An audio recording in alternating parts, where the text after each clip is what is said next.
नमस्कार विद्यार्थी मित्रांनो, आज आपण पाहणार आहोत इतिहास 10वी वर्गातील भूमिती या विषयाचे प्रॅक्टिस सेट 1.1. भूमिती म्हणजेच काय?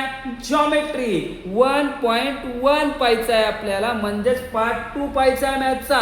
लक्ष द्या, या ठिकाणी मराठी मीडियम असो किंवा सेमी मीडियम असो, त्या विद्यार्थ्यांसाठी दोन्ही लँग्वेज वापरून तयार केलेला हा प्रॅक्टिस सेटचा माझा व्हिडिओ आहे. विद्यार्थ्यांनो व्यवस्थित लक्ष द्या. पहिला प्रश्न, base of triangle is 9 and height is 5. Base of another triangle is 10 and height is 6. Find the ratio of area of this triangle. परीक्षेत हा 2 मार्कासाठी येतो. लक्ष द्या, ट्रायंगल हा पहिला एक आहे आणि हा दुसरा ट्रायंगल आहे. ह्या दोघांना हाईट दिलेली, हाईट म्हणजे उंची. बाळा लक्ष दे, बेस म्हणजे काय? पाया, आणि हाईट म्हणजे काय? उंची. या ठिकाणी तुम्हाला काय करायचं? पहिला त्रिकोण आहे म्हणून एरिया, एरिया म्हणजे माहिती आहे ना क्षेत्रफळ. एरिया 1 मानलं, ह्याला काय मानायचं? एरिया 2 मानलं. मग या ठिकाणी काय केलं? ह्याला नाही का B1 म्हणजे पाया 1 आणि उंची 1. ह्याला काय केलं?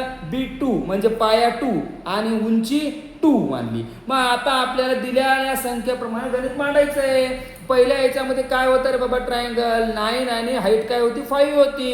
मग कर, बेस होता 9, हाईट होती 5, म्हणजेच पाया गुणिले उंची 9 गुणिले 5. दुसऱ्याचा बेस काय होता रे बाबा? बघितलं दिले, अनदर ट्रायंगल 10 आणि हाईट काय होती रे पिलू? उंची 6. मल्टिप्लाय कर, 9 5 जा 45, 10 6 जा 60. आन्सर काढायचे, रेशो काढ. कसा काढणार सर?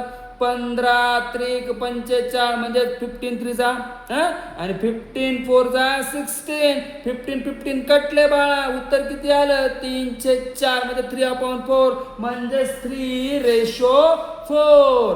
असेच 2 मार्काचे, 3 मार्काचे आणि 4 मार्काचे जर जॉमेट्री आणि अल्जेब्राचे गणित समजून घ्यायचे असतात तर सक्सेस स्टडी हबला सबस्क्राईब करा. धन्यवाद.